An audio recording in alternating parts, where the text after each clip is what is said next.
This revered figure was not merely a teacher of history, but a source of profound wisdom who came to illuminate ultimate truths. He brought salvation and taught principles that transform lives, offering a path to abundant life. His teachings provide guidance, hope, and motivation to live with faith, love, and purpose. His words have crossed the centuries and remain as relevant today as when they were first spoken. Every lesson taught by Jesus has the power to shape our character and align our hearts with the Father's will.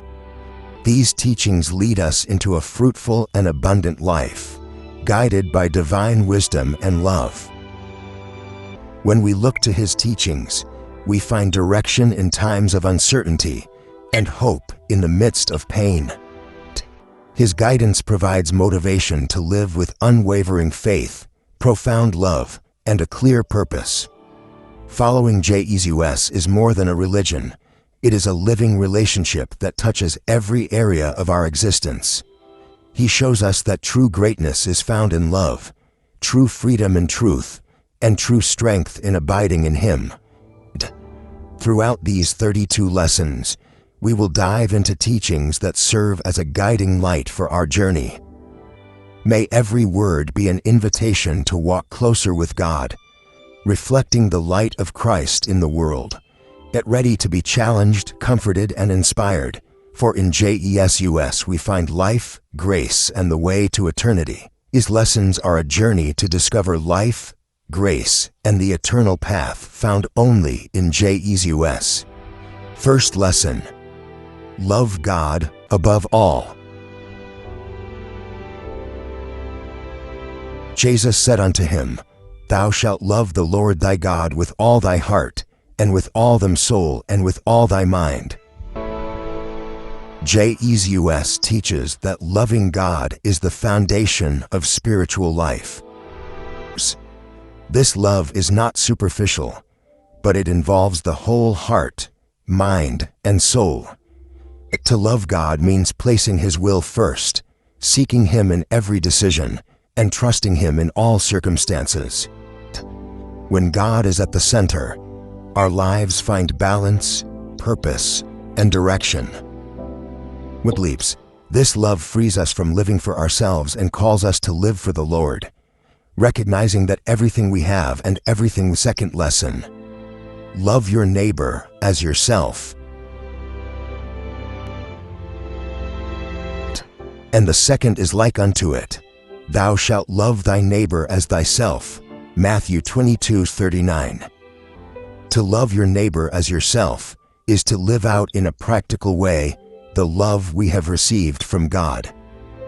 Jesus calls us to treat every person with the same dignity and care that we desire for ourselves. This love is not merely an emotion, but a decision to forgive, to help, to respect, and to value others. Even when it is not easy, the Holy Spirit enables us to live out this command, producing in us the fruits of love, kindness, and patience. Third lesson: always forgive. Jesus saith unto him, I say not unto thee until 7 times, but until 70 times 7. Matthew 18:22. Jesus saith unto him, I say not unto thee until 7 times, but until 70 times 7. Matthew 18:22. To forgive does not mean ignoring the wrong, but choosing to free the heart from the weight of resentment. Lord, forgiveness brings chains of hatred and makes room for grace to work.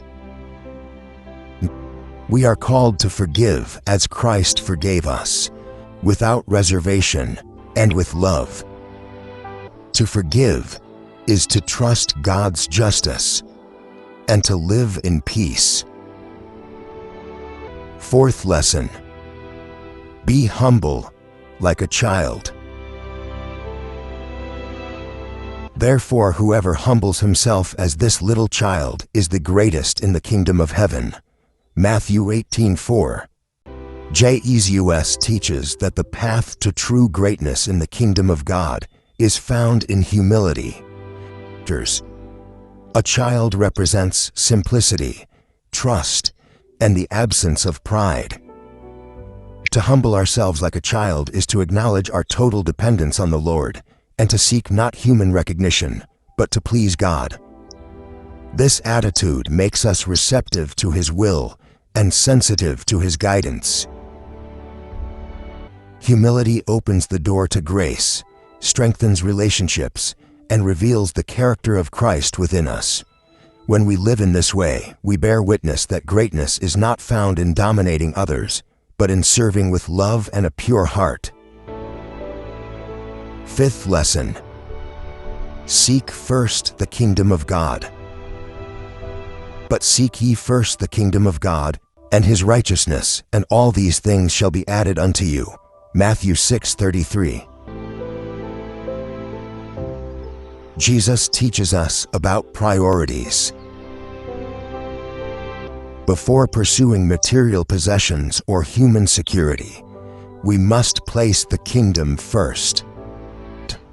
This means living under God's rule, obeying His word, and trusting in His righteousness.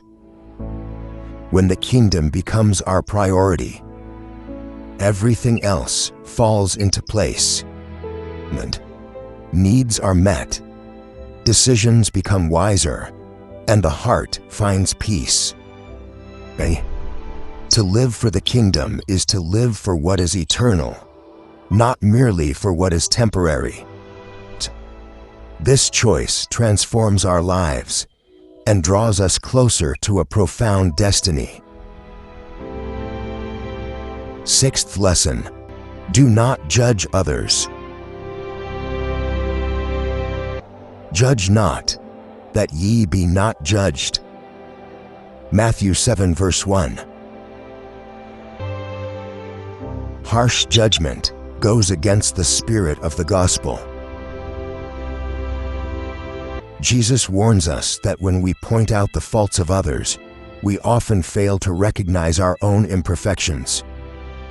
Condemning judgment closes doors, but mercy opens paths of healing and restoration. Only God is the righteous judge, who knows the depths of every heart. Our role is to love, to correct with grace, to pray for those who stumble, and to trust in universal justice. Instead of criticizing, we are called to understand, forgive, and embrace. And when we let go of the habit of judging, relationships become lighter and our faith more authentic, reflecting humility before the Lord. Seventh lesson: pray with sincerity and faith. Virgins, but thou, when thou prayest, enter into thy closet, and when thou hast shut the door, pray to thy Father which is in secret. Jesus teaches that true prayer does not seek applause or human recognition, but flows from a heart that longs for intimacy with the Father. It is not eloquent words that move heaven, but the sincerity of a soul poured out before God. To pray is to trust that He hears even in silence, and that He responds at the right time. In the secret place, we find direction, strength, and comfort. The prayer shapes our inner being, strengthens our faith, and draws us closer to the heart of God. And those who pray with faith experience a peace the world cannot give. Eighth lesson: cultivate compassion for those who challenge you. But I say unto you, love your enemies, bless those who curse you, do good to those who hate you, and this is one of the most challenging teachings of the wise mentor. Cultivating compassion for those who challenge us may go against human nature, but it reveals a profound universal truth. To extend compassion to those who cause us pain does not mean accepting injustice, but choosing to respond with understanding instead of animosity. Such compassion transforms environments and breaks cycles of animosity. With offering well wishes for those who challenge us is an exercise of inner strength and spiritual growth. Only a profound inner strength can empower us to live out this extraordinary compassion. Good. Ninth lesson: give without expecting in return. Sartentance: when you offer assistance, do so without drawing attention, so that your generosity remains private. Jesus teaches us about pure generosity, one that does not seek recognition or repayment. Giving is an act of love, not a means of self-promotion. When we help in secret, we show that our hearts are more concerned with pleasing God than with being applauded by men. Linked. True giving is born from a grateful heart that acknowledges everything comes from God. 10th lesson: be the light of the world. Ye are the light of the world. A city that is set on a hill cannot be hidden. Matthew 5:14. The wise mentor declares that those who follow his teachings are sources of illumination in the midst of obscurity. And to be a source of illumination is to reflect the character of the wise mentor through our words, attitudes, and choices. Where there is light, there is direction, hope, and safety. Our calling is to shine with humility, living with integrity and love, and bringing the truth of the gospel to illuminate lives. We were not created to hide, but to positively influence the world around us. Being light is not about perfection, but about letting God shine through us, even in our weaknesses. The closer we draw to Him, the brighter we shine. 11th lesson: keep the commandments with love. If you love me, keep my commandments. John 14:15. Obeying God should not be seen as a burden, but as the greatest expression of love. Jesus teaches us that true obedience does not come from obligation, but from a living relationship with the Father. To keep the commandments with love is to choose to live according to His will, trusting that He knows what is best for us. It is to recognize that His ways are higher, safer, and wiser than our own. This obedience transforms our lives, strengthens our faith, and reflects Christ to the world. Love and obedience are inseparable.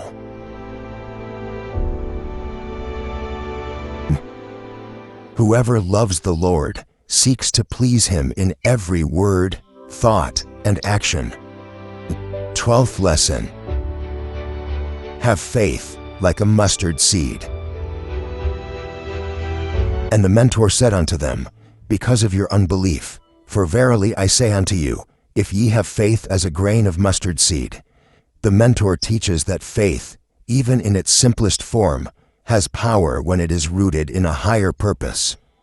The mustard seed, though small, grows into something large, illustrating how faith can produce extraordinary results. To have faith is to trust that God is working even in silence, and to believe in His promises even when everything seems impossible.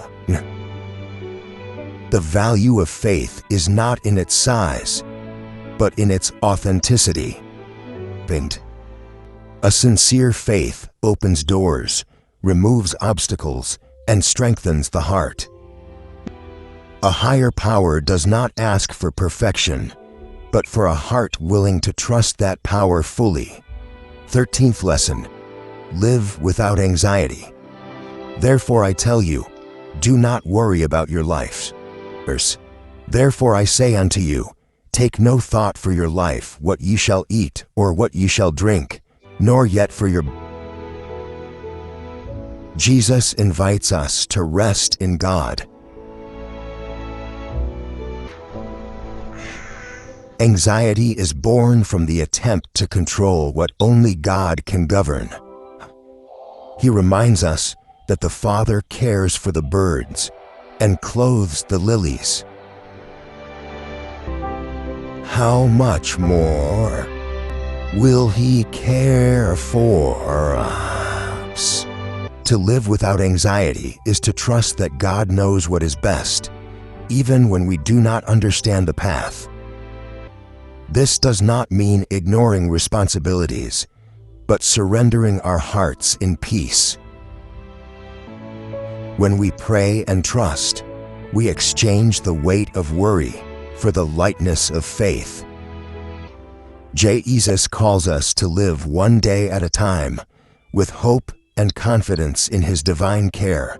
14th lesson. Serve rather than be served. For even the Son of Man came not to be ministered unto, but to minister, and to give His life a ransom for many. The revered leader chose the humility of service.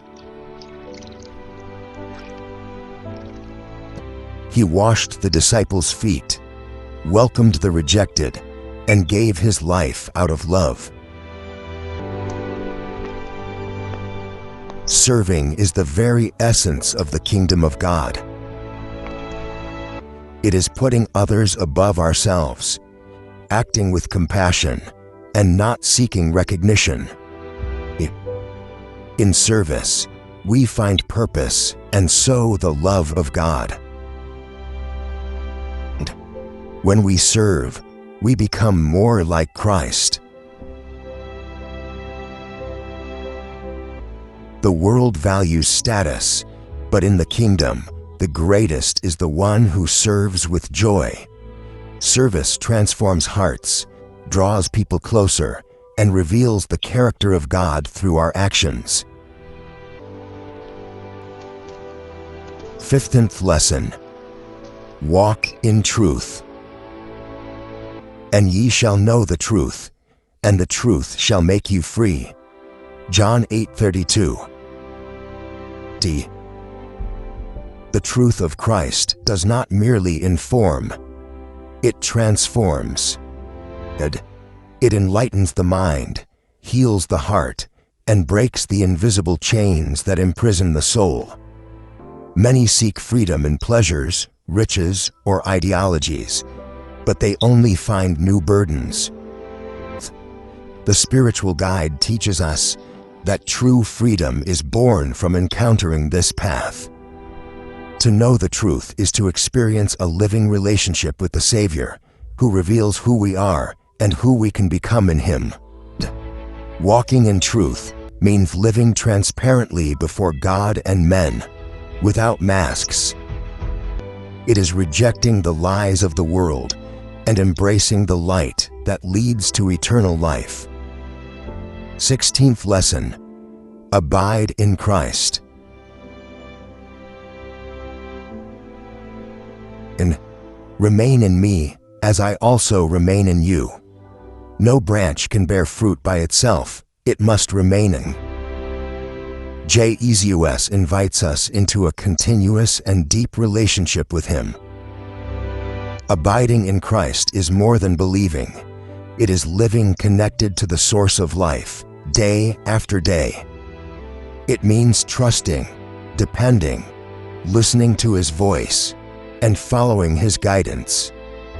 Just as a branch cannot bear fruit apart from the vine, we cannot be fruitful apart from the mentor's teachings.